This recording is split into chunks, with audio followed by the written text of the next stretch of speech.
Welcome to the High Income Business Writing Podcast, helping you propel your writing business to a whole new level. And now, here's your host, Ed Gandia. Hey there, welcome to another episode of the High Income Business Writing Podcast, the number one podcast for business writers and copywriters who want to earn more in less time doing work they love for better clients. With over 1 million downloads from listeners just like you across 101 countries. This episode is much shorter than usual. Rather than my typical 45-minute format, today I'm sharing a quick tip with you. This is part of the audio insights I publish for my private coaching clients every weekday, and I thought you'd find it helpful. So here we go. I hope you enjoy it. When we're in the middle of a challenging economy, most of us operate from a place of fear. And fear causes us to either keep our fees the same or to lower them. But I have a different recommendation for you today. I'm going to challenge you to raise your fees starting right now. Now, before you start thinking I'm crazy and out of touch, hear me out because there are many, many ways to do this wrong and only a few ways to do it right. The way most writers attempt to raise their fees is they go to existing clients and they tell them that their fees are about to go up across the board starting next month or the month after or whenever. And yes, if you do it that way in a challenging economy, you probably won't get very far. Now, I'm not suggesting you avoid this approach, but I am suggesting that this method has the most risk and the most limited upside. You may get a few clients to agree to it, but it's a very stressful process to go through. I don't even need to tell you that. And frankly, there are much better ways. So let's talk about some better ways. I'm going to share 3 of them with you today. There are many more, but we'll focus on 3.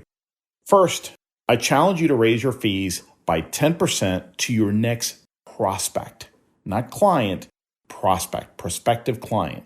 Prospects don't know what you charge. You're new to them. So once you scope out the project, ask yourself what you think you need to charge. So what would you normally charge for this thing? And then I challenge you to bump that fee up by 10%.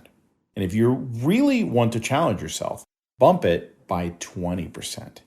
I've been doing this myself for years. I've also had dozens of coaching clients go through this challenge. And here's what I found. In more than 60% of cases, the prospect accepts the fee, no questions asked. Now, when they feel in situations, when they feel the fee is too high, I found that even your original non-discounted fee would have been too much.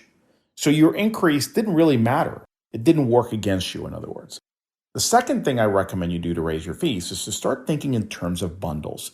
So think through the top 2 or 3 projects that you typically work on.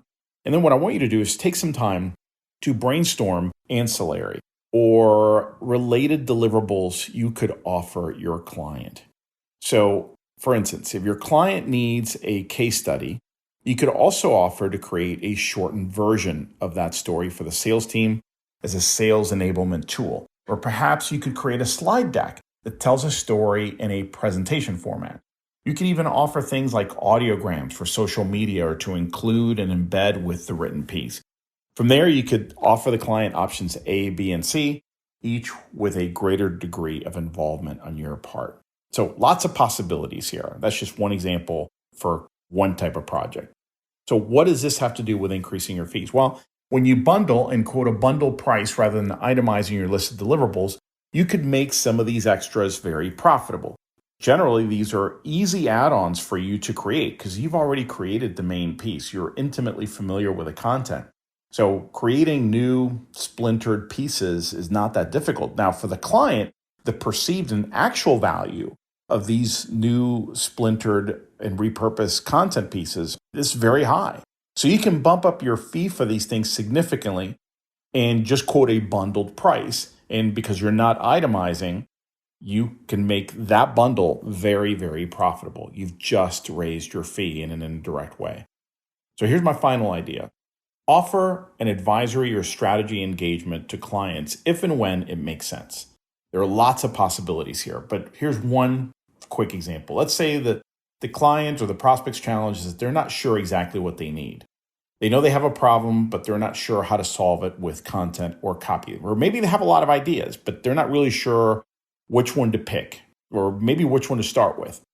Rather than spend a couple hours with them, giving them advice for free, you can instead offer a brainstorming or project road mapping session that enables you to take a deep dive into the situation, come up with a list of smart recommendations, narrow it down to the first few to get started with, provide the justification as to why those are the best ones to start with, and then include an action plan for implementing these recommendations in order of priority. So this is a separate engagement that you could charge for.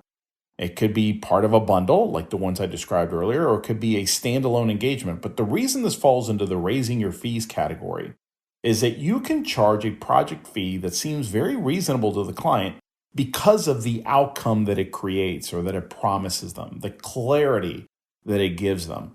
Don't underestimate the value of clarity to a client. When somebody is overwhelmed and you offer to net things out for them, to really give them the clarity they need to move forward with confidence, that is very, very valuable. And your internal hourly rate for a project like this, for an advisory project, can and should be very high, especially once you've done a couple of these and have the infrastructure in place to do the work very efficiently. There you go. Many other ways you could raise your fees, but these are just 3 ways that you can use to raise them in any environment by taking an oblique or indirect approach to the problem. Well, that's it for today. I hope you enjoyed the episode. And just a quick reminder to grab your free copy of my latest book, Earn More in Less Time: The Proven Mindset, Strategies, and Actions to Prosper as a Freelance Writer. You can get your free copy at b2blauncher.com, where you will also find the detailed show notes to this and all my other episodes. Enjoy and have a great day.